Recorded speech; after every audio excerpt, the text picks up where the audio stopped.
Ini bagaimana? Selanjutnya adalah pertanyaan dari Dr. Widodo tentang bagaimana menilai apakah sudah terjadi cognitive overload pada peserta didik. Mengingat ini mendadak semua pembelajaran berpindah ke daring.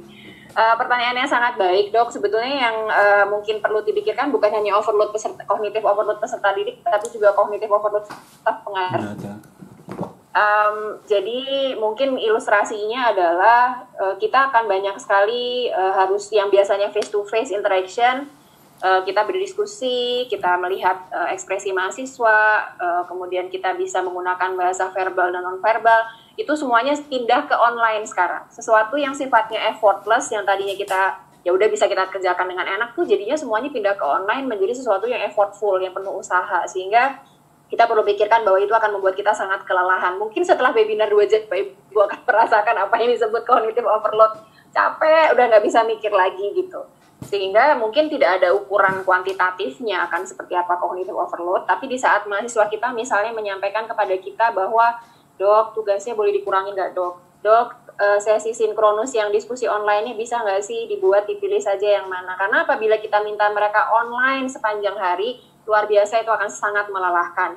Dan akan melelahkan tidak hanya untuk mahasiswa, tetapi juga melelahkan untuk staf pengajar. Kita perlu perhatikan itu. Contoh ilustrasi yang sudah terjadi di FKUI, bukan masalah cognitive overload-nya, tapi saya berharap Bapak Ibu bisa meraba rasakan. Diskusi PBL, diskusi 1, dengan membahas pemicu dan membahas melakukan analisis masalah, itu alhamdulillah dan diskusi 2 bisa dilaksanakan via daring dengan sangat baik dengan berbagai platform.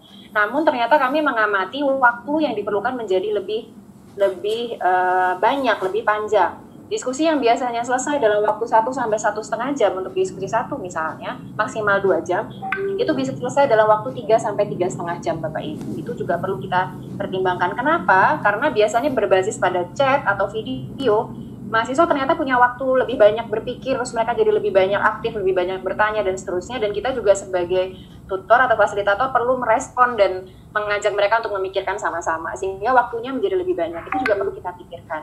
Sehingga tadi seperti yang sudah disampaikan oleh Dr. Siska, sesi-sesi sinkronus contohnya seperti webinar ini itu bisa kita atur sedemikian rupa. Less is more. Kalau bisa lebih sedikit itu lebih baik mungkin. Beri ruang kepada mahasiswa untuk bisa mengatur kecepatan pembelajarannya sendiri. Nanti kita ukur dengan kuis misalnya dan seterusnya, apakah mereka sudah sampai di sana atau belum. Itu mungkin usulannya Dr. Widodo. Lalu untuk yang pertanyaan berikutnya dari Dr. Hildebrand tentang ujian profesi tadi sudah dijawab ya, Dok. Ada beberapa upaya, tentunya kalau MCQ saja kita harus berpikir itu hanya masalah aspek pengetahuannya, yang lain-lain itu sudah dibahas tadi. Term terakhir Bapak Ibu sekalian, saat ini waktu sudah menunjukkan pukul 10.53, webinar ini direncanakan sampai pukul 11, namun mengingat pertanyaannya sangat banyak, mungkin akan ada extend waktu sedikit, mohon izin sampai 11.15. Apabila Bapak Ibu ada komitmen lain tentunya dipersilahkan. Nanti kami akan share di akhir tentang link dari rekaman presentasi ini, dan link dari materi PDF presentasi akan disampaikan kepada Bapak Ibu, dan nanti akan juga diunggah di website FKUI terkait.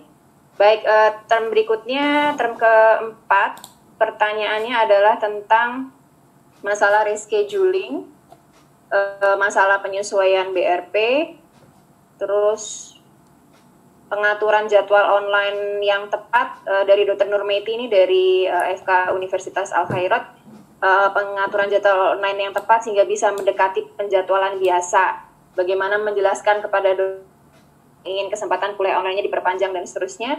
Lalu reschedule arrangement-nya bagaimana mempengaruhi rotasi tahap profesi, ini pertanyaan dari Dr. Frista dari FK UGJ Cirebon. Lalu dari Dr. Marita Fadila dari UIN juga menanyakan penyesuaian kalender akademik. Dr. Siska, apakah sudah bergabung kembali? Tadi sempat down wifi-nya. Baik, kalau tidak berarti baik Bapak Ibu, apa yang sudah dilakukan oleh tadi seperti disinggung mengenai penyesuaian rancangan pengajaran. Bila itu harus dilakukan. Tadi Prof. Ovi juga sudah menyampaikan kepada kita.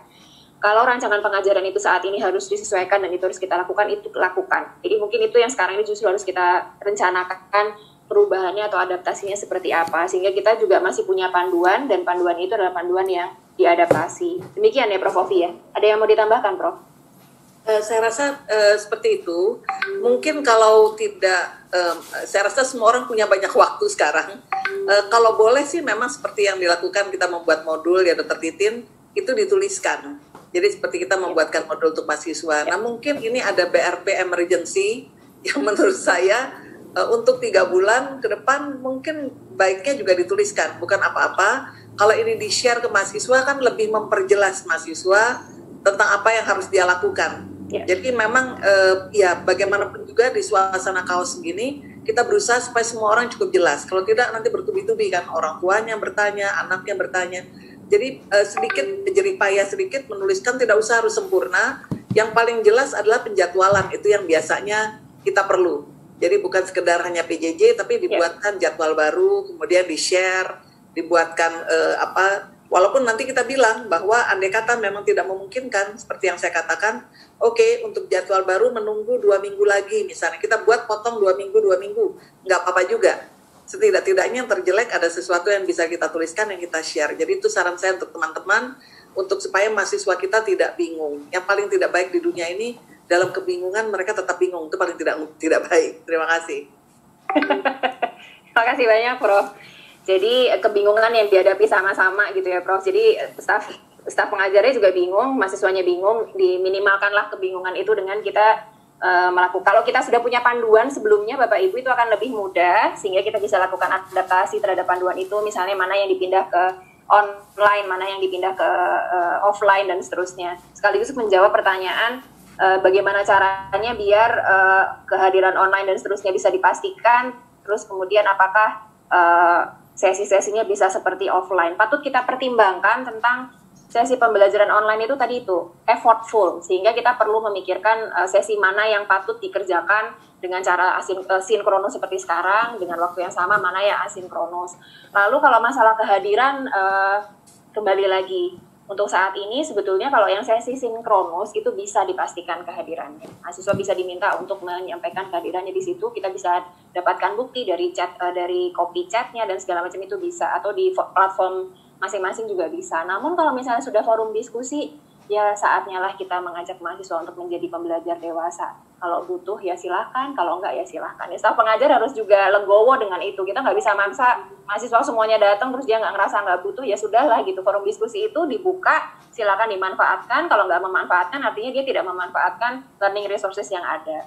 Mungkin yang bisa dipastikan kehadiran hanya ya yang sinkronus, maaf. Kemudian kalau misalnya ada staf pengajar yang merasa sesinya harus ditambah, kembali lagi sinkronusnya mungkin bisa diminimalkan, sesi interaksinya bisa dibuat sedemikian rupa. Kalau misalnya masih ada pertanyaan, masih harus nambah lagi, mahasiswa juga memerlukan, ya kita buka lagi aja forum diskusinya misalnya. Jadi memang harus fleksibel Bapak Ibu, dan dalam hal ini kita sangat memerlukan support dari tim e-learning dan tim teknis juga. FKUI mungkin alhamdulillah tadi seperti sudah disampaikan oleh Dr. Siska, strength-nya adalah kita sudah banyak sekali staf yang sudah dilatih untuk melakukan pembelajaran PJJ ini gitu. Mungkin kalau Bapak Ibu di institusi berhadapan dengan hal yang berbeda, artinya masih sedikit stafnya, mungkin juga kita harus melakukan modifikasi strategi yang berbeda juga gitu. Dr. Siska silakan kalau ada yang mau ditambahkan, Dok. Saya rasa sudah lengkap semua, Dr. Titin. Ya, baik, terima kasih. Jadi mungkin silakan Bro. Jadi untuk menjawab, saya paham bahwa tidak semua, saya sendiri orang yang gaptek, jadi sangat tergantung pada admin kita yang jago ini. Nah, jadi saran saya sih cukup tentukan satu dari tiap fakultas. Misalnya kalau belum punya admin yang memang menguasai IT, dia yang handle semua. Dukungan dari fakultas adalah memberikan dana untuk si admin atau si petugas ini melanggan, contohnya Zoom misalnya yang seperti sekarang kita gunakan. Sisanya akan menjadi sangat mudah karena admin kita yang akan membuatkan link, mengatur. Seperti yang kita buat sekarang di FKUI, semua dikasih siapa koordinator untuk masing-masing modulnya, yang dia akan berhubungan dengan admin kita, dan admin kita yang nanti membuatkan linknya. Dan untuk orang yang gaptek seperti saya pun tinggal diklik di linknya, nongol sendiri dia. Kadang-kadang ada yang perlu password, seperti tadi saya minta pada Dr. Titin, kadang-kadang tidak perlu password. Nggak banyak macam, yang penting punya komputer, bisa ada internet, dan tinggal klik, semudah itu. Satu lagi yang harus dipelajari, mungkin nanti kalau teman-teman mau belajar atau sudah pada bisa, ini saya mencoba mengajarkan pada beberapa staff gimana dok cara ngeklik linknya. Oke, saya bilang pindahkan WA-nya ke WhatsApp web namanya. Nah ini detail. Tapi untuk orang yang gaptek kayak saya mesti satu-satu tuh belajarnya. Kenapa? Dengan kita buka WhatsApp kita bisa di komputer, kita bisa klik langsung linknya dari WA dan kita bisa komunikasi kalau ada masalah atau apa. Nah ini untuk teman-teman yang di fakultas lain yang barangkali tidak punya sistem yang begitu kuat. Kalau yang punya sistem kuat saya yakin tidak ada masalah. Sisanya saya paling senang dengan Zoom apa? Saya bisa lihat kalau mahasiswa saya 200 ya harus ada 200. Kalau 199 saya langsung tahu tuh siapa yang belum datang. Jadi nggak usah pakai di absen, kita langsung tahu yang nggak datangnya siapa. Biasanya mahasiswa kalau kita punya perhatian saja pada siapa yang datang, mereka nggak berani absen tuh. Karena berarti dia tahu bahwa kita tahu dia ada atau tidak. Walaupun dan bisa interaktif. Kemarin saya juga kuliah dengan cukup banyak 90 mahasiswa lah. Kita bisa interaktif, kita pilih di antara mereka sehingga mereka alert. Misalnya ini ada di sini ada nama yang ada di chatboard saya ada Bapak Rahmat Armanto. Saya kan bisa diskusi gimana Pak Rahmat tanggapannya atau gimana. Itu yang paling menyenangkan dengan Zoom kalau menurut saya yang sekarang kita pakai ini. Jadi kita bisa interaktif, kan kuliah itu nomor satu dia harus interaktif, kita bisa tatap muka, dan kita bisa lakukan hal-hal yang seperti kita lakukan di kelas. Jadi seperti itu Dr. Titin.